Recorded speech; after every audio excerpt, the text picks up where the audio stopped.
नमस्कार विद्यार्थी मित्रांनो, कसे आहात? आज आपण मराठी या विषयाचा एक वेगळा भाग शिकणार आहोत. तुम्हाला मजा येईलच. बघा विद्यार्थी मित्रांनो, आपले जे पाठ झालेले आहेत, 6 पाठ शिकून झालेले आहेत आणि जर तुम्ही पुस्तक चाळलं असेल तर 7वी कविता आहे.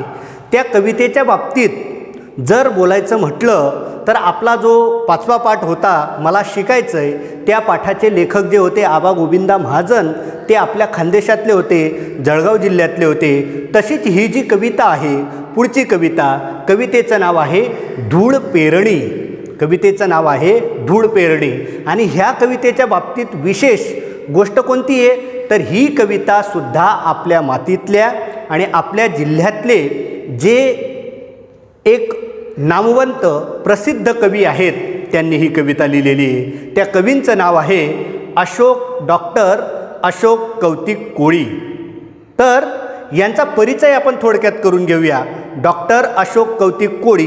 डॉक्टर अशोक कौतिक कोळी हे आपल्यासारख्या एका शाळेत शिक्षक आहेत. आता मला वाटतं ते मुख्याध्यापक आहेत. आणि पहा, त्यांची कविता आपल्याला या अभ्यासक्रमात आहे. कविता क्रमांक 7. कवितेचं नाव आहे धूळ पेरणी. जर नुकताच तुम्ही वर्तमानपत्र वाचलं असेल तर डॉक्टर अशोक कौतिक कोळी यांचा नुकताच सन्मान झालेला आहे. प्रमोद मोहन कोपर्डे प्रतिष्ठान जे साताऱ्याचं आहे, हे प्रतिष्ठान वेगवेगळे जे लेखक आहेत, साहित्यिक आहेत, त्यांचा सन्मान 1 वर्षाआड करत असतं. तर हे जे आपले कवी आहेत डॉक्टर अशोक कौतिक कोळी यांचा तिथं पुरस्कारासाठी यांची निवड झालेली आहे. कमल मनोहर कोपर्डे स्मृती साहित्य पुरस्कार त्यांना जाहीर झालेला आहे. अजून त्यांच्या गौरवामध्ये एक मानाचा तुरा रोवला गेलेला आहे. तर बघा विद्यार्थी मित्रांनो, डॉक्टर अशोक कौतिक कोळी आपल्यासारख्या एका मराठी माध्यमाच्या शाळेत मुख्याध्यापक आहेत आणि बऱ्याचदा त्यांच्या कथा असतील, कादंबऱ्या असतील किंवा कविता असतील, ह्या आपल्या ग्रामीण जीवनावर आधारित त्यांच्या कथा, कादंबऱ्या आणि कविता आहेत.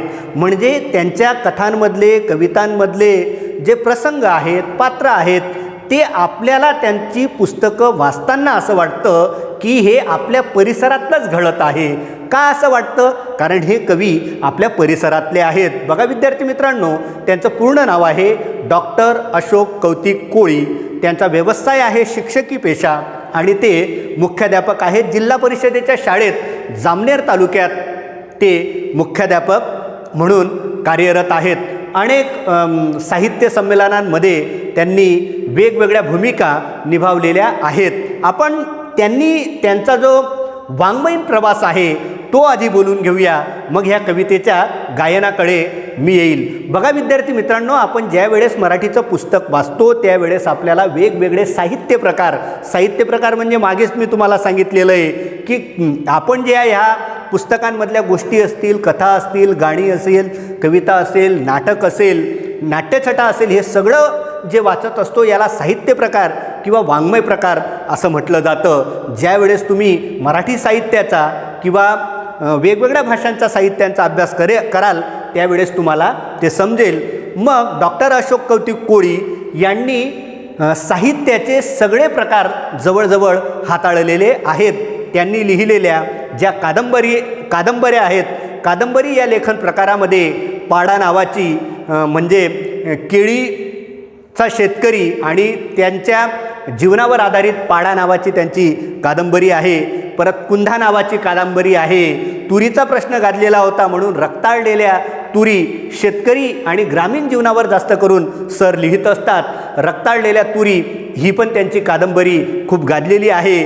शालेय जीवनावर आधारित शिक्षक असल्यामुळे, मुलांमध्ये त्यांचा वावर असल्यामुळे दप्तर नावाची त्यांची कादंबरी आहे. आणि महत्त्वाचं म्हणजे ग्रामीण भागामध्ये त्यांचं बालपण गेलेलं आहे म्हणून त्यांनी गावाच्या तावडीतून सुटका नावाची कादंबरी देखील लिहिलेली आहे. सर फक्त कादंबऱ्या लिहून थांबलेले नाही आहेत, तर सरांनी अनेक कथासंग्रहसुद्धा लिहिलेले आहेत. कथासंग्रह म्हणजे काय? असं पुस्तक ज्याच्यामध्ये जसं आपण गोष्टींचं पुस्तक असतो त्या पद्धतीने मोठ्या कथा असतात आणि त्या वेगवेगळ्या कथांचा संग्रह एका पुस्तकात छापलेला असतो, त्याला आपण कथासंग्रह म्हणू शकतो. मग कथासंग्रहामध्ये त्यांचा कूड हा कथासंग्रह खूप गाजलेला आहे. मला असं वाटतं की जेव्हा त्यांनी लेखन सुरू केलं, दिवाळी अंकामध्ये सुद्धा ही कूड कथा त्यांची आली होती. सूड नावाची पण त्यांचा कथासंग्रह आहे. आसूड नावाचा त्यांचा कथासंग्रह आहे. परत उचल बांगडी नावाचा त्यांचा उलंगवाडी तावडी शब्द आहे, उलंगवाडी नावाचा त्यांचा कथासंग्रह आहे. आणि महत्त्वाचं म्हणजे त्यांचा जीवनप्रवास किंवा अनुभवांवर आधारित त्यांचं एक पुस्तक आहे, आशानं असं होतं. तसंच कविता संग्रह पण त्यांनी लिहिलेले आहेत.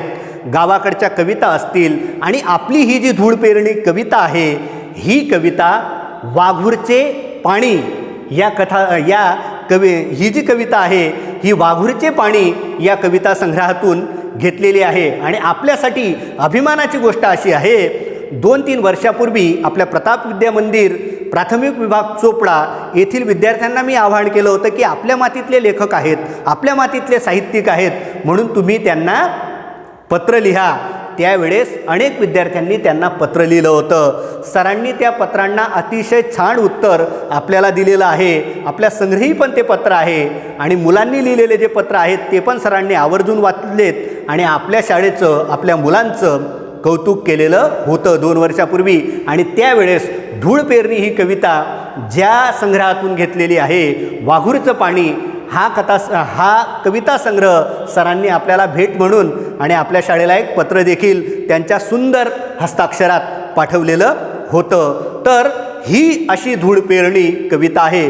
बघा विद्यार्थी मित्रांनो, आपला खानदेश, महाराष्ट्रात वेगवेगळे प्रादेशिक प्रदेश जे आहेत त्याच्यातला खानदेश, जो खानदेश उत्तरेकडे आहे, महाराष्ट्राच्या उत्तरेकडे असल्यामुळे उत्तर महाराष्ट्रातला हा एक प्रादेशिक प्रदेश आहे. आणि या खानदेशामध्ये जळगाव, धुळे, नंदुरबार आणि नाशिकचा काही भाग येतो.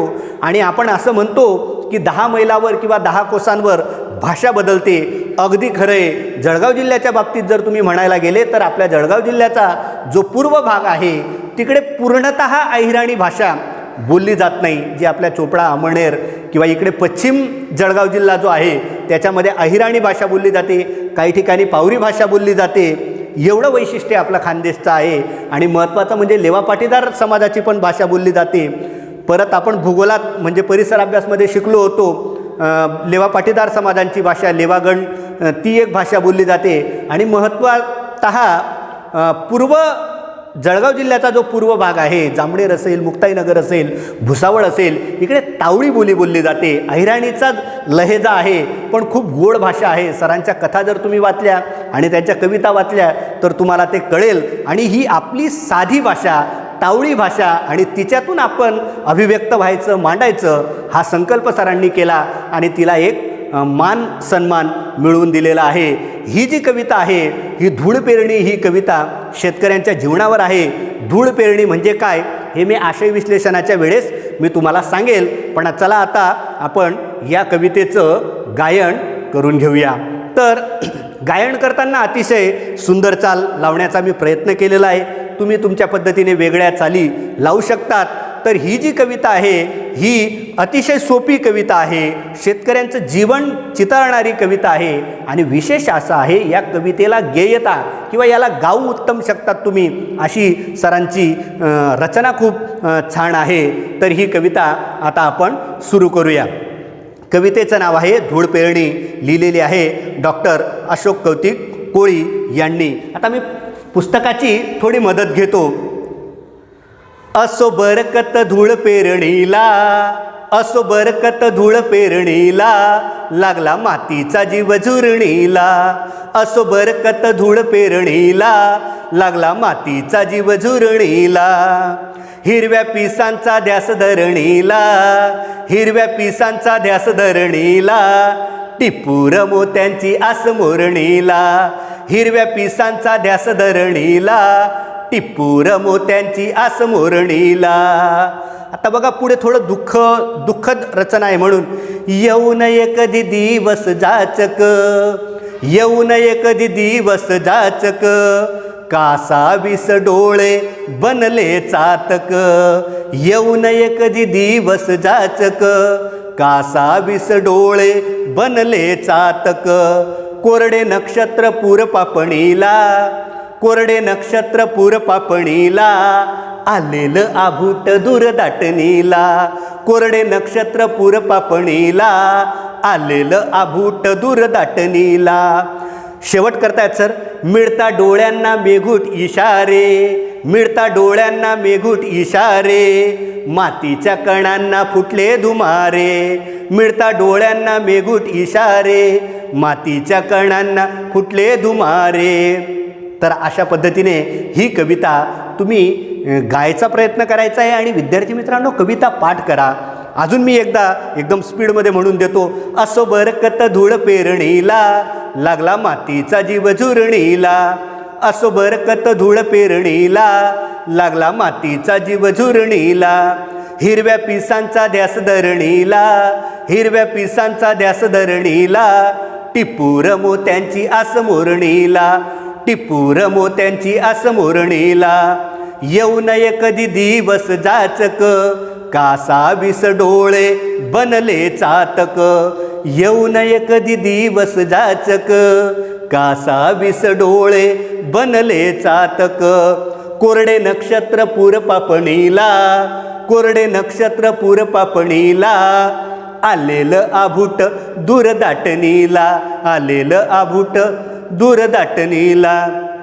मिळता डोळ्यांना मेघूट इशारे, मिळता डोळ्यांना मेघूट इशारे, मातीच्या कणांना फुटले धुमारे. मातीच्या कणांना फुटले धुमारे. बघा विद्यार्थी मित्रांनो, अतिशय सुंदर कविता आहे. तुम्ही हिचा सराव करा, पाठांतर करा. Bye bye, take care.